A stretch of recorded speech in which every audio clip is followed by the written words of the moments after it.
The Yeah. book is called The Last Relapse. And this may be a similar question to I asked you at the beginning of what are some of the root issues. But once a guy decides to quit, like he voices the commitment, like I'm committed to living a porn-free life. What have you seen are the causes for relapse? Okay, it's probably a mixture of things. So one is consistency, and this is a really big subject in our space. I think the thing I always hear guys say, and I've heard people say this as even maybe an objection to sign up for the program, is like, "Oh, I have a really hard time being consistent," and I'm like, "Bro, if that was true, you would not have an addiction. Mhm. The whole premise of addiction is consistently engaging in a behavior. So we all, like, you have proven that actually you can be consistent. But what happens is, for us to be consistent in new behaviors requires accountability, and it requires a decent amount of persistence. And I think people lose that impetus. They think that the program is going to be like all rah rah after 3 weeks, and they're going to be good to go. And then they maybe aren't seeing the results that they want to see. And so they're like, oh, maybe it's not for me or whatever else. So I think that's one of the biggest things that really hinders people's progress is the lies start to get in a little bit, and maybe things aren't happening as quickly as they want. So they don't choose to be consistent. And I think the other thing that really stops people, to be honest, is they take in the information, but they really lack in the execution.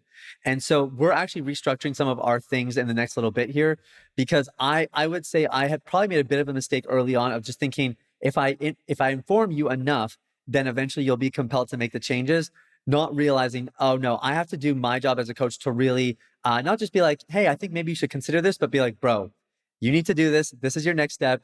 Do it before we talk the next time, that kind of thing.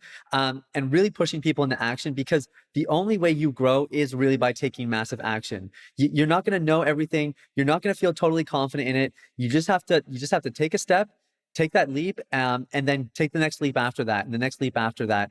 And I think when people start to get scared, they start to logic themselves out of making decisions and doing things that are uncomfortable or unfamiliar.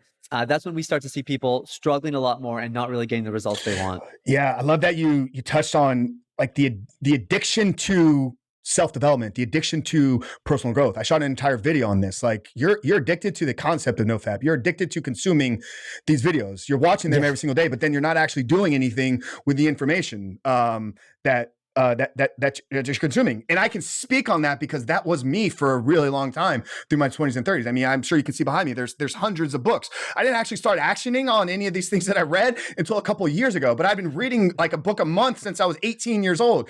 But why did I still have all these addictions in my life? Because I wasn't actually executing. Like I was getting the hit of learning. I was feeding myself dopamine because I feel like I'm learning, but I'm not changing anything from the inside. And I love your take on consistency there as well. Clearly you have consistent behaviors. That's what an addiction. It's what an addiction is.